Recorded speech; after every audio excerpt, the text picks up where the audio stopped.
La entrevista de hoy la vamos a dedicar a la agricultura y a la ganadería andaluzas. Su peso en la economía de la región es incuestionable, representa el 4,2% del PIB. Andalucía es la comunidad autónoma que más valor añadido bruto, según el Ministerio, aporta al sector agrario español. Son argumentos de sobra para dedicarle nuestro tiempo en los próximos minutos y por eso, y por los retos que enfrenta en la actualidad, están esta mañana en nuestra mesa estos tres invitados que ya les presento. Miguel López, secretario general de COAG, muy buenos días, bienvenido. Hola, buenos días. También está con nosotros Vicente Pérez, director general de Asaja, bienvenido. Buenos días. Y Agustín Rodríguez, secretario general de la Unión de Pequeños Agricultores, bienvenido. Muy buenos días. Vamos a hablar en primer lugar del aceite. Acaba de terminar una campaña.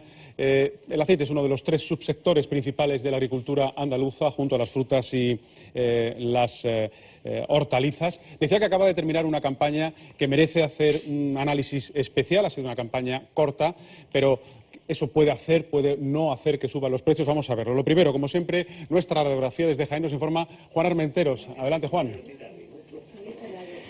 Bien, en el sector olivarero andaluz hay en este momento dos debates. Uno centrado en esa corta cosecha, esa campaña que ha sido inferior incluso a lo que se preveía por parte de la Junta de Andalucía de ese primer aforo. Por tener una idea, se preveía, por ejemplo, para la provincia de Jaén 170.000 toneladas, serán mucho menos, para Andalucía 500.000. Y el año pasado, solo en Jaén, hubo 670.000 toneladas. Esa corta cosecha va a tener consecuencias en el mercado, por ejemplo, de los precios. Se preveía que como hay menos aceite pueden subir los precios. Sin embargo, en los últimos meses se ha estancado, ha subido un poquito, pero está estancado en 2,40, que es el precio de rentabilidad para los olivareros según los estudios que se han hecho.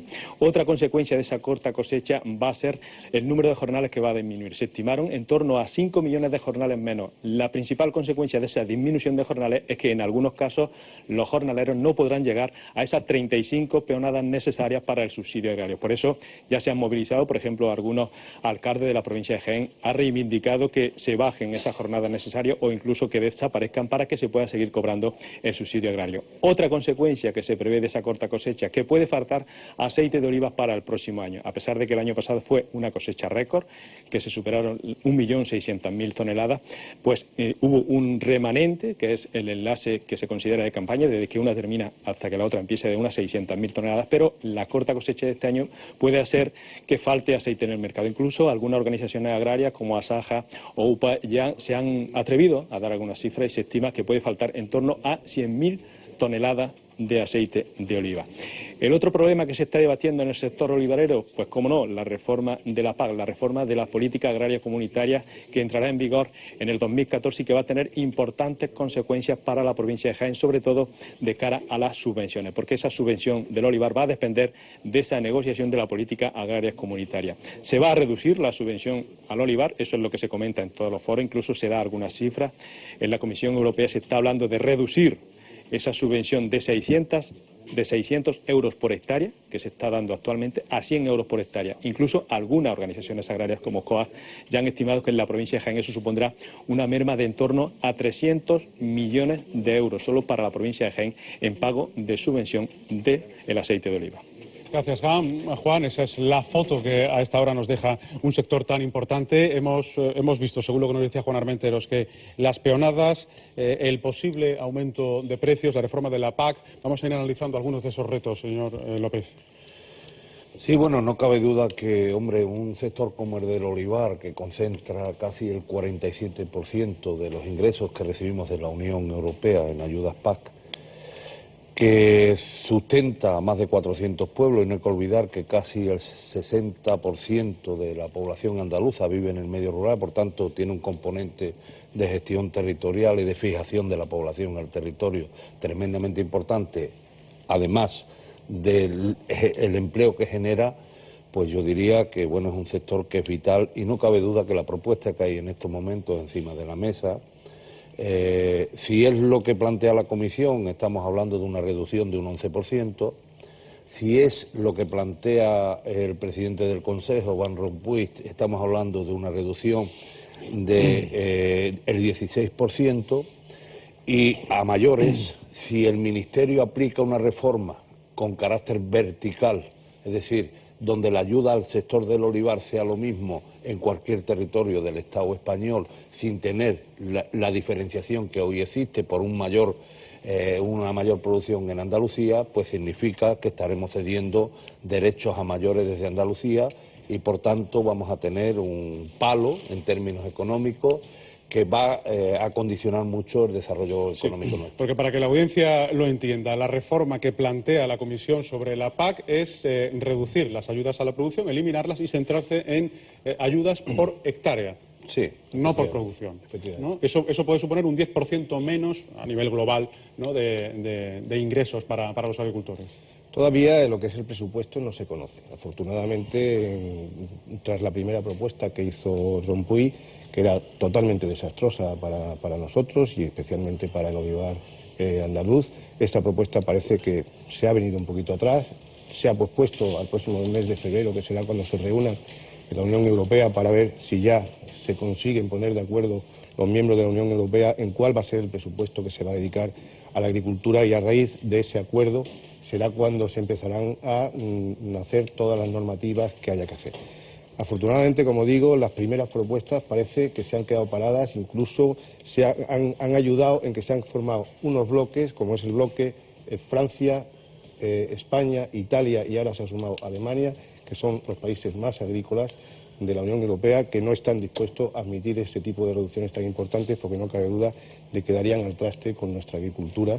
Y, cómo no, en Andalucía, donde somos una zona eminentemente agrícola y además con muchos cultivos, muchos tipos de cultivos, y tenemos ya nuestro Producto Interior Bruto está en casi más de un 14%, está basado en la producción y en la agroindustria, sería un palo tremendo e inasumible. Yo lo que espero de nuestra organización es que en febrero, cuando se discuta el presupuesto, pues este nuevo bloque que se ha formado tenga fuerza para conseguir mantener los presupuestos, sí, al menos los que tenemos ya. Es destacable que hay consenso entre todas las administraciones y todas las organizaciones. Luego está el drama que nos comentaba Juan de las peoradas. No se ha llegado a lo suficiente. Esto se está viendo ya en los pueblos, ¿no?, de personas que sí, no han completado las peoradas necesarias para el subsidio. Bueno, la campaña no ha terminado todavía, ¿no?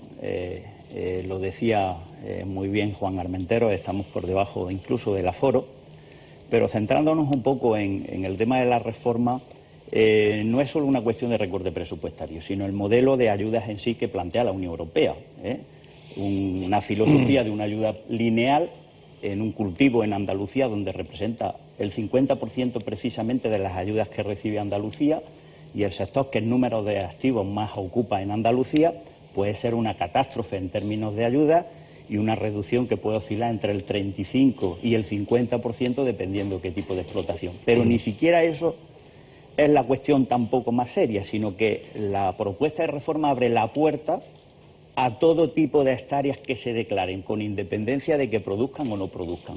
Y podríamos encontrarnos con la aplicación de la nueva PAC que al sistema de ayudas entran el doble de hectáreas que en estos momentos falsos están. agricultores que cobran por Efectivamente, lo que decía el nada. comisario. Y luego la ausencia de ningún mecanismo de regulación de mercado. No podemos hacer frente a la política abusiva de la gran distribución que está imponiendo precios en origen, lo estamos viendo más recientemente con la leche, sin que no haya reglas básicas, se legisle en el sentido de buscar un reequilibrio en la cadena de valor. Por tanto, no es solo presupuesto, es un modelo de ayudas que realmente permita un equilibrio y recoger la diversidad de la agricultura en Andalucía, pero también son mecanismos y reglas de regulación de mercado. Hay algo positivo también en la PAC, ¿no?, que el 30% de las ayudas se destinen a mejoras medioambientales. Así por lo menos se puede convencer a la Europa nórdica que presiona, ¿no? Yo creo el que llamado no, greening, ¿no? Yo creo que eso es más bien una excusa. Un poco el tema está en lo siguiente, es decir, vamos a ver, lo que hace falta saber es si el dinero público lo vamos a utilizar para mantener el sistema productivo, el empleo y el bienestar social, o el dinero público lo vamos a repartir como un cheque en función a que cualquiera pueda tener propiedades en terrenos, como decía antes Agustín. Este es el planteamiento. Entonces, si nosotros queremos realmente pensar en que una parte tiene que producir alimentos y otra parte son consumidores que le tenemos que llevar unos alimentos de calidad y en un marco de seguridad alimentaria, Pues yo creo que eso lo hacemos hoy perfectamente y además es compatible con el medio ambiente porque está demostrado que hemos caminado hacia ahí durante todos estos años. Un efecto clarísimo es que esta reforma ni siquiera tiene en cuenta el regadío, que en Andalucía representa pues un potencial increíble en lo económico y en el empleo.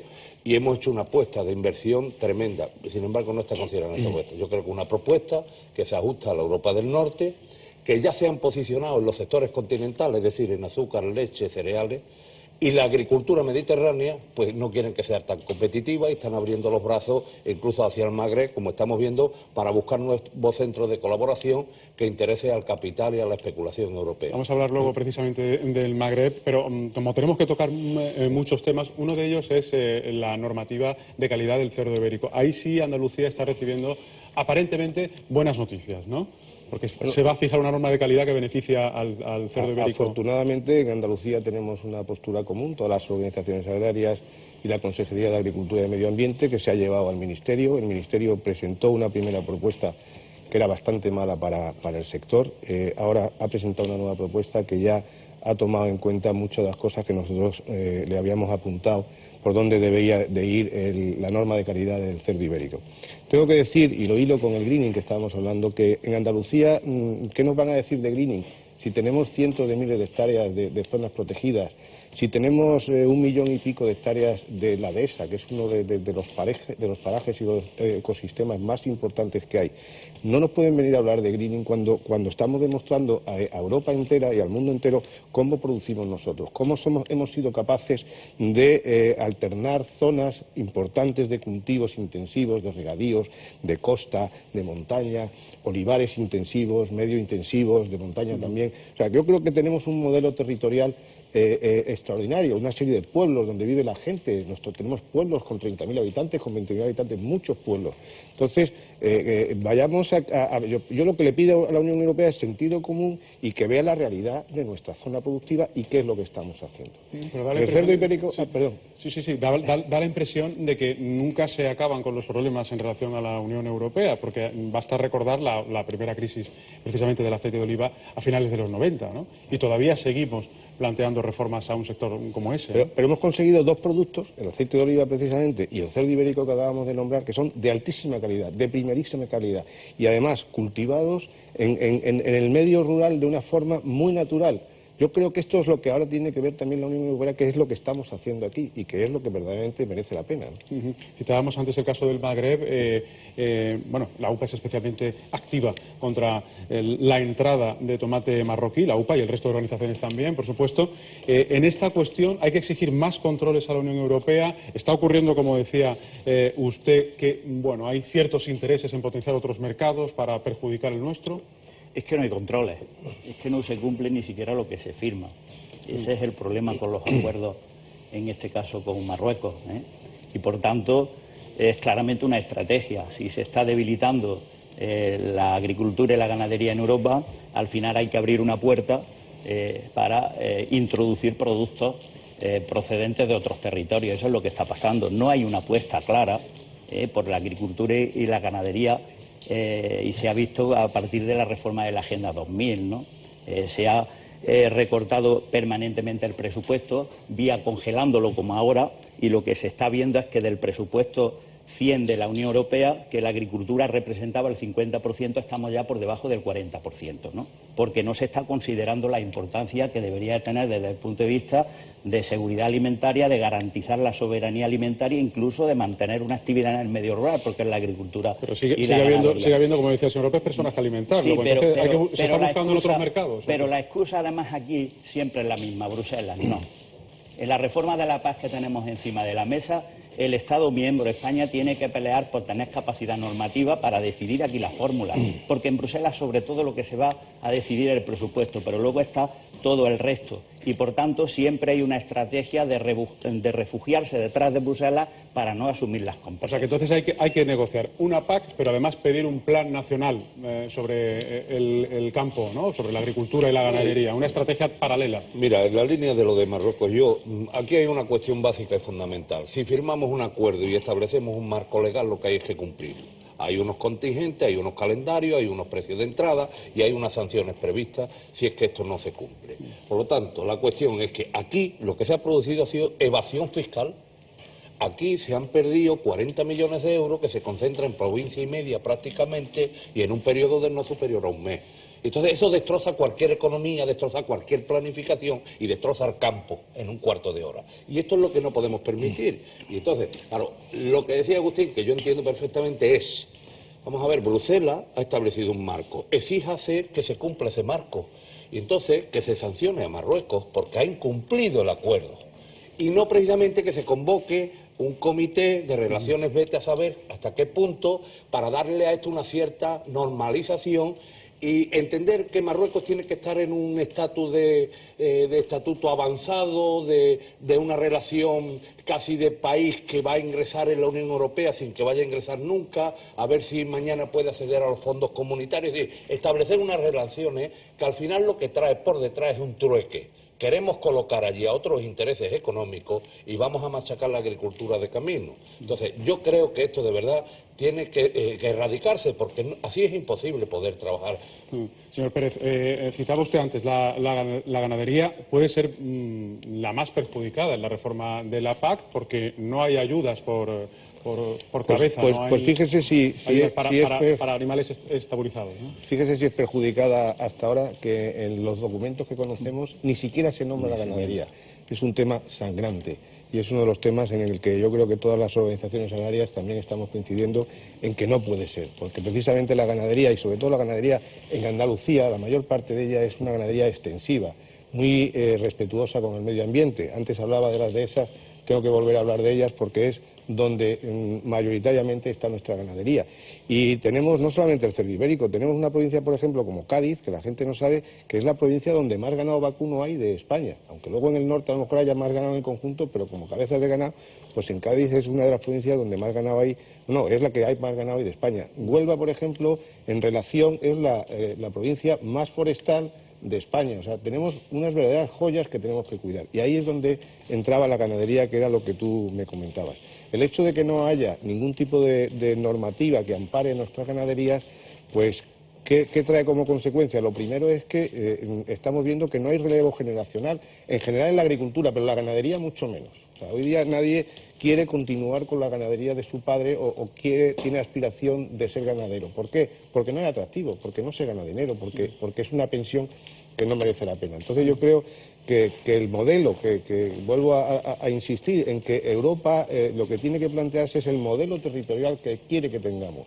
Si queremos seguir manteniendo todo esto, que yo creo que los ciudadanos sí quieren seguirlo manteniendo, o si no queremos seguirlo manteniendo. Yo creo que tenemos todavía, bueno, nos queda poco tiempo, pero me gustaría hablar del regadío. La semana pasada se aprobó el Plan Nacional del Agua. Andalucía se ha opuesto al plan de regadíos sobre el Guadalquivir porque considera que se beneficia a los grandes regantes. ¿Cuál es el problema en este caso? ¿Quién tiene razón? Bueno, en primer lugar hay que decir que este plan hidrológico que se sometió al Consejo Nacional del Agua ha roto un consenso que había en Andalucía al final del 2010 y que ha sido el plan hidrológico que ha estado en información pública. Y lo que se ha hecho es reformar ese consenso por la puerta de atrás, con nocturnidad, incluso abriendo una posibilidad de aumentar incluso las dotaciones en las grandes zonas regables, sin tener en cuenta todavía consolidación de regadíos, como por ejemplo el caso de la fresa, ¿no?, que definitivamente tendremos que regularizar, normalizar esa situación, entre otras cosas porque se están produciendo ataques comerciales a este sector tan importante en Andalucía. Por tanto, nosotros entendemos que además no se puede ir atrás en las políticas de ahorro, ¿no?, implantando un sistema de régimen tarifario que no avanza en el sentido de incentivar ese ahorro y estableciéndolo por metro cúbico de agua y no hasta ahora, digamos, barra libre por hectárea, y que por tanto no hay un incentivo para el ahorro. Pero lo grave aquí es que se ha roto el consenso, se ha puesto en favor de estrategias que no tienen que ver con el sentido común y con el ahorro, y se abre la puerta incluso de aumentar las dotaciones en las zonas ya establecidas y no atender, por tanto, bueno, pues a temas de consolidación de nuevas demandas que tenemos. ¿Se está beneficiando entonces a las grandes comunidades de regantes? Bueno, mira, yo creo que en definitiva lo que hemos hecho es meter el agua en medio de un discurso político contradictorio y perjudicial, bajo mi punto de vista. Si la cuestión es que no cabe duda que la planificación, en este caso del Guadalquivir, que no hay que olvidar que representa, o sea, el 92% de ese río circula por nuestro territorio, representa casi una superficie de 800.000 hectáreas de regadío. Lo lógico y lo razonable, si esto es así, además de afectar a 7 provincias, si contamos con Almería y con el trasvase que tiene hecho hacia Almería, la planificación debería de corresponder a Andalucía, porque es imprescindible para la planificación económica y el desarrollo de nuestra tierra. Pero como al final esto se ha metido en un dimes y direte, que si yo gano el gobierno de tal y me lo llevo y no sé cuánto, sin tener en cuenta y alcanzar un acuerdo... Pero las competencias, que finalmente efectivamente, las competencias, pues obviamente esto ya podríamos decir, se ha enturbiado todo, ¿no? Entonces, a partir de aquí, lo lógico y lo razonable es que el plan hidrológico del Guadalquivir circule por la misma senda que el de la cuenca mediterránea o el de la cuenca atlántica, porque al final estamos hablando del mismo territorio. Y yo ahí en ese sentido comparto lo que dice Agustín. Aquí se han hecho muchísimos esfuerzos en modernización, para ahorrar agua, ¿verdad? Y todo esto hay que, por un lado, incentivarlo y por otro lado, penalizar a quien no quiera entrar en esa órbita. Su opinión muy breve, señor Pérez. Nosotros tenemos que discrepar un poquito sobre este asunto, en el sentido de que en el pleno de la Confederación Hidrográfica del Guadalquivir se aprobó este plan. Se aprobó este plan, es cierto, con algunas abstenciones, pero con una mayoría creo que bastante importante. Coincido con Miguel en lo que dice de que lo que no podemos es meter el agua en el tema político. El agua, el regadío en Andalucía es la gran industria de producción de alimentos que tenemos. Más del 30% de las exportaciones, no de Andalucía, sino de España, son de productos de regadío andaluces. Entonces, ahora tenemos que tener en cuenta que no todos los productos tienen las mismas necesidades de agua, no todas las tierras son iguales, no todos los años son iguales. Entonces, no podemos en un papel escribir hay que gastar tanto por hectárea. Y luego, además, hay otro tema que es muy importante y que también se ha comentado aquí. Aquí se ha hecho una reducción del consumo de agua importantísima y se usa el agua de una forma muy responsable, porque se han modernizado muchísimo los regadíos. En los últimos 10, 15 años las dotaciones de agua han bajado muchísimo gracias a este tema, a que se ha mejorado el uso del agua. Nadie, ningún agricultor va a derrochar el agua, porque el agua es carísima, es un bien carísimo, no solamente en sí por lo que cuesta traerla a nuestras explotaciones, sino porque la energía se ha puesto a unos precios terriblemente altos. Entonces, no nos podemos nadie permitir el lujo de tirar el agua, pero sí tenemos que utilizarla, y para sacar un cultivo hacia adelante, hasta que termine, hay que llegar hasta que termine, y si vienen temperaturas muy altas o vienen días muy secos o estamos en una zona que drena más, pues a lo mejor hay que utilizar un poco más de agua. Tenemos que dejarlo aquí. Está claro que es un asunto importantísimo sobre el que podríamos hablar horas y deberíamos. Lo hemos intentado. Muchísimas gracias por estar esta mañana con nosotros aclarando las dudas sobre la situación del campo andaluz. Ahora lo que hacemos es poner al día las principales cuestiones de esta jornada, Carlos.